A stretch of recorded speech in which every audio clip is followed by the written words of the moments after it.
लगाए, कई लोग तो श्राद्ध कर रहे हो लगा रहे एकदम आंवला का ठोक रहे, इससे पितरों को बड़ी परेशानी होती है। इन 7 नियमों का पालन करके जो अपने पितरों के निमित्त शांति पाठ करता है, अपने पितरों का ध्यान करता है, श्रीमद् भागवत का मूल पाठ करवाता है, गरुड़ पुराण का पाठ करवाता है, ब्राह्मण भोज करवाता है, गाय को भोजन देता है, ब्राह्मणों को दान देता है, गया श्राद्ध करवाता है, उसके समस्त पितर प्रसन्न होकर के स्वर्ग लोक को जाते हैं और सदा सदा के लिए पूरे परिवार को आशीर्वाद दे करके जाते हैं। लेकिन ये तो हो गई पितृतर्पण की बात। हम आपसे प्रार्थना करें, ये तो हो गई मरे हुए पितरों की बात। कुछ जीते भी घर पर बैठे हैं, उनको प्रणाम करो।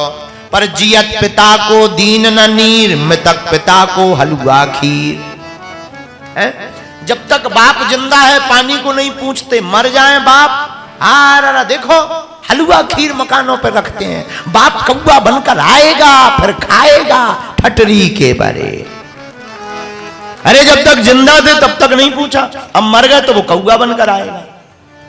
जियत पिता से पूछी ना बात, मृतक पिता को हलवा भात। इसीलिए हमारी प्रार्थना है, आज की चौपाई ही हमने उठाई। प्रातः काल उठ के रघुना और मात पिता गुरु नावई माता, मात पिता गुरु नावई माता। प्रातः काल उठ करके प्रत्येक व्यक्ति को, पहले के जमाने में लोग सुबह सुबह उठते थे तो पृथ्वी को प्रणाम करते थे, भूमि को ऐसे दोनों हाथ मलते थे, देखते थे कराग्रे वस्ते लक्ष्मी कर मध्य तो सरस्वती कर मूले तो गोविंदा प्रभाते कर दर्शनम। अब आजकल सब बंद हो गया, पड़े हैं बेड पर 9 बजे तक, 3 बार चाय गर्म हो रही, फिर शरीर उठ रहा। और पहले के जमाने में कर दर्शनम, प्रभाते कर दर्शनम, आज के जमाने में प्रभाते कप दर्शनम। कर कौन दर्शन करे, कप चाय ले आओ, चाय चाय पीना बुरी बात नहीं है, अपने अपने हिसाब से एडजस्ट करो। क्योंकि हम ये मना इसलिए नहीं कर सकते क्योंकि हम खुद पीते। अगर हम ये मना कर दें कि नहीं पीनी चाहिए तो गड़बड़ हो जाएगा। परोपदेश कुशल बहु तेरे, ये तो वही हो जाएगा दूसरों को ज्ञान दे रहे खुद खा रहे हैं। इसलिए चाहे अपने हिसाब से, लेकिन सुबह उठो प्रातः काल, माता पिता गुरुदेव को प्रणाम कर, भूमि को प्रणाम कर। प्रणाम करने से, झुकने से, झुकते वही जिसमें जान होती है, अकड़ तो एक मुर्दे की पहचान होती है।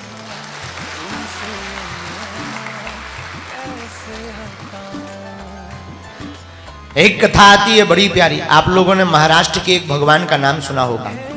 महाराष्ट्र में बहुत उपासना होती है। विठ्ठल विठ्ठल विठ्ठला,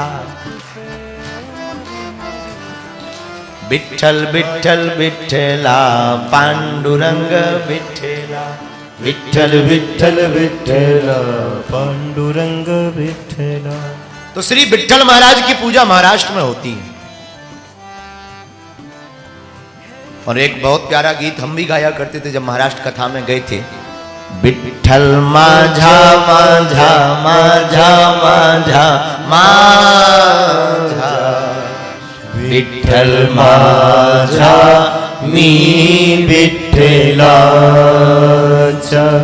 विठ्ठल माझा माझा माझा माझा माझा, विठ्ठल माझा मी विठ्ठलाचा, विठ्ठल माझा माझा माझा माझा माझा, विठ्ठल माझा मी विठ्ठलाचा। इस गीत का अर्थ है विठ्ठल मेरा मेरा मेरा मेरा मेरा, विठ्ठल मेरा है विठ्ठला। भगवान मेरा है। तो वहां के भगवान श्री विट्ठलनाथ, आहा, वो तो पूरी दुनिया के भगवान है। विट्ठलनाथ जी महाराज कैसे बने, इसकी एक कथा आती है। भक्त पुंडलीक, भक्त हुए पुंडलीक, नाम था पुंडलीक। तीर्थ यात्रा करने जा रहे थे, रास्ते में देखते हैं कि 3-4 स्त्रियां कोई झाड़ू लगा रही एक झोपड़ी में। प्यास लगी, झोपड़ी के पास गए, पानी मिलेगा। देखा बड़ी सुंदर स्त्रियां, कोई झाड़ू लगा रही, कोई पोंछा लगा रही, कोई बर्तन साफ कर रही, कोई पानी भर कर ला रही। पुंडलीक भक्त ने पूछा, कौन हो? दिखने में आप बड़ी सुंदर हो, कौन हो? क्या नाम है आपका? परिचय बताइए अपना।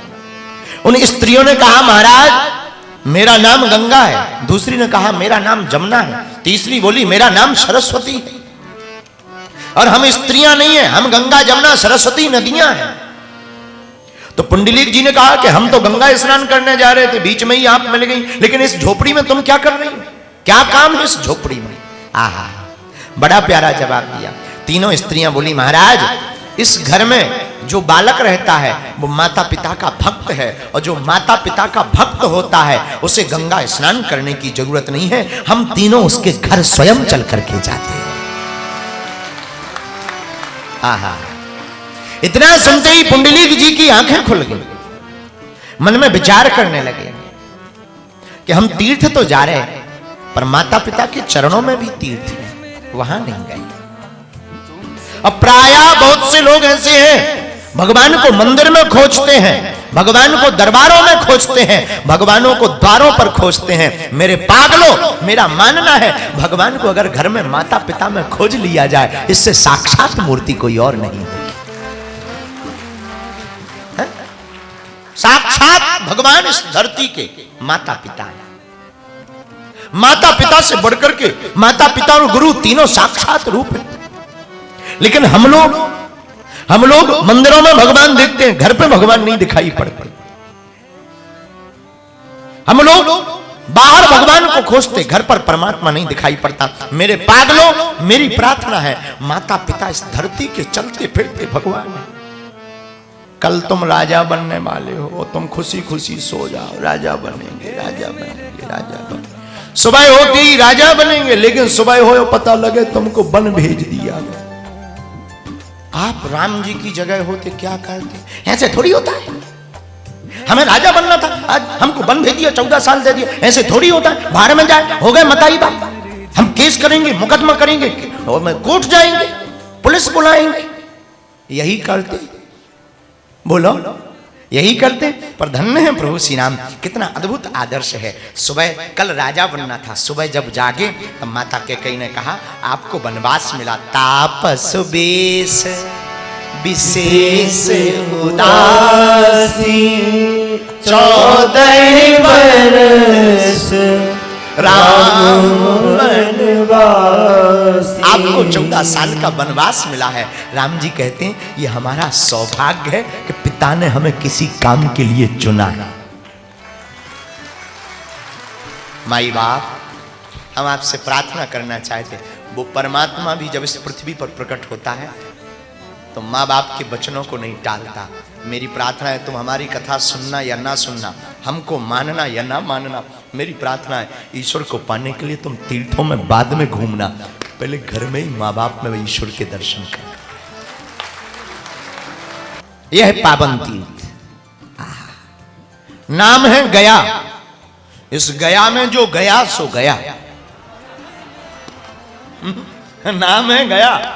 और गया में जो भी पूर्वज गया सो बोले कहा, बोले गया। अच्छा जिंदा तो गया, मरे तो गए। अद्भुत विचित्र बात है, कितना अद्भुत नाम, बोले गया। अच्छा गया में 2 नगरी, गया के नाम के आगे 2 संबोधन है, मोक्ष नगरी और ज्ञान नगरी। मोक्ष नगरी कहां? भगवान श्री विष्णु के चरण चिन्ह जहां विराजमान है, उस चरण के ऊपर जो भी पिंड बना करके अपने पूर्वजों के निमित्त जिसका नाम गोत्र लेकर के पिंड रख देते हैं, नदी में, बट वृक्ष की छाया में, प्रेत शिला के पास, इस गया में आते ही वह पिंड रखते ही वो गया हो जाता है, नियम है। तो धन्य है गया तीर्थ, भगवान विष्णु के पाद चिन्ह पर बसा हुआ यह स्थान, जहां विष्णु पद भी है, भगवान श्री हरि विष्णु का पद। अच्छा, एक और मोक्ष नगरी हो गई। अब दूसरी नगरी कौन सी है? ज्ञान नगरी। ज्ञान क्यों? यहीं जहां रिसोर्ट है हमारे श्री विनय तिवारी जी का, सामने ही बैठे। आज तो कथा में भी दम लगा के बैठे, नहीं तो 10 बजे सोए वाले आदमी आए। दुनिया की घड़ी नाए माए हो जाए, विनय तिवारी जी की घड़ी नहीं होती। खैर, इन्होंने रिसोर्ट हमें जरूर दिया पर पैसा लिया। ये भी कहना हम इसलिए नहीं भूलेंगे कि क्योंकि चुका के जाएं। हाँ, बाद में नहीं तो लोग कहेंगे चेला ढूंढ लिया था लोगों, गुरु जी ने। तो ये हैं बहुत प्यारे, तिवारी हैं। अच्छा, वो बिहारी हैं। तिवारी है और बिहारी है, दोनों इनके अंदर भाव है, बड़े प्यारे हैं। विज्ञानमय बुद्धि है। और देखो कितनी अद्भुत बात, विज्ञानमय बुद्धि ही ज्ञान को खोज पाती है, और ज्ञानमय बुद्धि ही विज्ञान को खोज पाती है। तो ऐसे श्री हमारे बड़े ही लाडले, वैसे इनके लिए ये नई नई भक्ति है, टिकते नहीं है ये भक्ति में। वैज्ञानिक आदमी तार्किक होता है, और तर्क के सामने सब कुछ ज्यादा टिकता नहीं। एक आदमी दिया लेके जा रहा था मंदिर में पूजा करने के लिए, तो इनके जैसा तार्किक वैज्ञानिक फंस गया। दिया लेकर जा रहा था, वैज्ञानिक फंस गया। इन्होंने पूछा कहां जा रहा है? चंगीलाल बोला मंदिर। किसके मंदिर? शंकर जी के। हाथ में क्या है? बोले दिया। दिया जल रहा था ऐसे हाथ में हाथ। अब तार्किक लोग होते ही खतरनाक, इनसे तो भगवान जी बचा। बोले एक बात बताओ, ये क्या पुरानी परंपराएं चला रहे हो? तुम्हारे बाप दादा दिया रखते थे, दादा दिया रखते थे, तुम भी दिया रख रहे, क्या मिलता है दिया रखने से?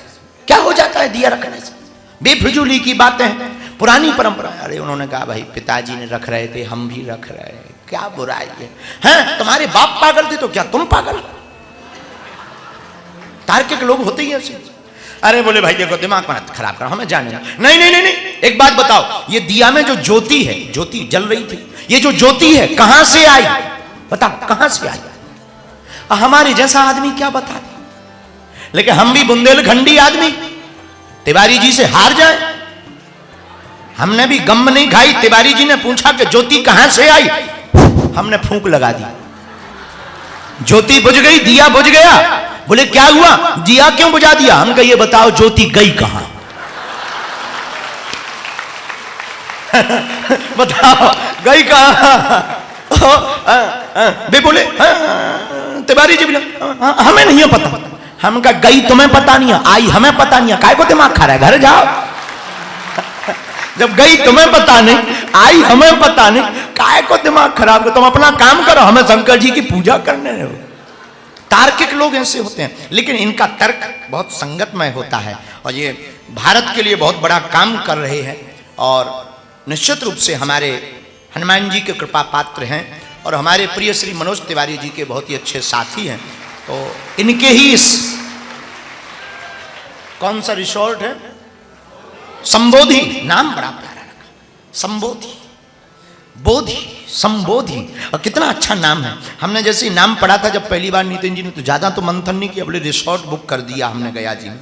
नितिन जी ने हमें बताया, नाम पढ़ाया संबोधि। उसी वक्त हमारे मन में जो आया था संबोधि, जिसके अंदर मन में समता आ जाती है वही बुद्धत्व को प्राप्त करता है।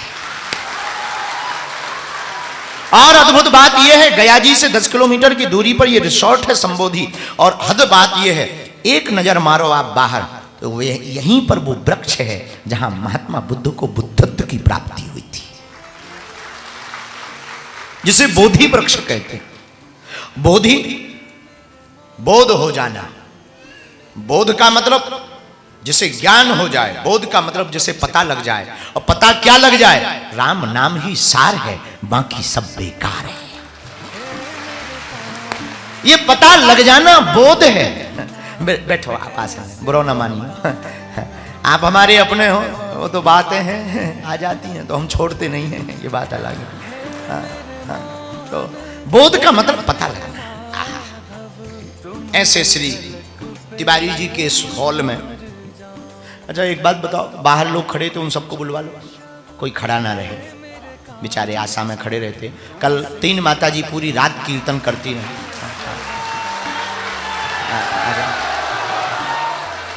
और भी हो गए, एक बार तुम राउंड लगाया हो, कोई रह गया हो, भले ही वो जरूर नहीं है कि वो धाम का शिष्य हो, यहाँ का कोई भी हो, आशा से आया, टंगे रहे